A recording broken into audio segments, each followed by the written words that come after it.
আসসালামু আলাইকুম সুপ্রিয় দর্শক মণ্ডলী, একটি গুরুত্বপূর্ণ ইনফরমেশন আপনাদের সাথে শেয়ার করতে যাচ্ছি।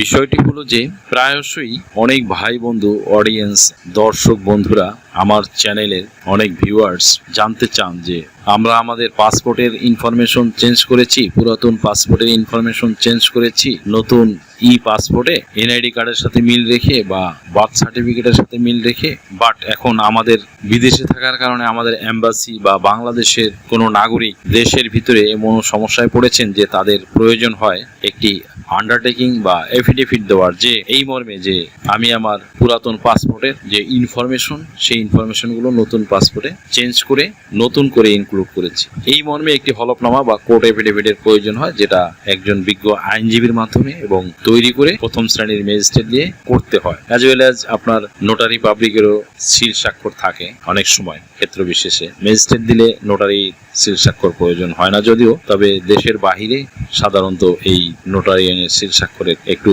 ভ্যালু ক্রিয়েট করে। অ্যান্ড সেকেন্ড থিং হচ্ছে, এইটা করার পরে অনেকে আবার ল মিনিস্ট্রি এবং ফরেন মিনিস্ট্রি থেকে অ্যাপোস্টিল করে নিতে চায়। অনেক সময় তাদের এখানে এই ইনফরমেশনগুলো অ্যাপোস্টিল করার জন্য এই ডকুমেন্টসগুলো তাদেরকে হিয়ারিংয়ে অ্যাটেন্ড করতে হয়। তখন দেখা যায় যে তাহারা দেশের বাহিরে থাকার কারণে এই হিয়ারিংয়ে অ্যাটেন্ড করতে পারছেন। এমন অনেক ভাই বন্ধু আমার কাছ থেকে এই ডকুমেন্টসগুলো অ্যাপোস্টিল এবং প্রথম শ্রেণীর ম্যাজিস্ট্রেট দিয়ে অ্যাটাস্টেড করে তাদের যে কাজ সেই কাজ সুসম্পন্ন করেছে, তাতে কোনো রকম কোনো সমস্যা হয়নি। আপনারা চাইলেই স্ক্রিনে দেওয়া নাম্বারে যোগাযোগ করতে পারেন। তো আজকের মধ্যে এখানে শেষ করছি। আল্লাহ হাফেজ। দেশ ও বিদেশ থেকে যে কোনো ধরনের হলফনামা, এফিডেভিট নিতে চান, কাবিননামা, নিকানামা যে কোনো ভাষায় অনুবাদ করে বিভিন্ন মন্ত্রণালয়, ইসলামিক ফাউন্ডেশন থেকে সত্যায়িত করে নিতে চান, শিক্ষা সনদ বা অন্য যে কোনো ধরনের ডকুমেন্ট শিক্ষা বোর্ড, শিক্ষা মন্ত্রণালয় থেকে সত্যায়িত করে নিতে চান, ধর্ম পরিবর্তন করে কোর্ট ম্যারেজ করতে চান, কুরিয়ার, ইমেইল, হোয়াটসঅ্যাপ, ইমো, মেসেঞ্জারিতে ডেলিভারি নিতে পারবেন। তাছাড়া সরাসরি এসেও নিতে পারবেন। Mobile number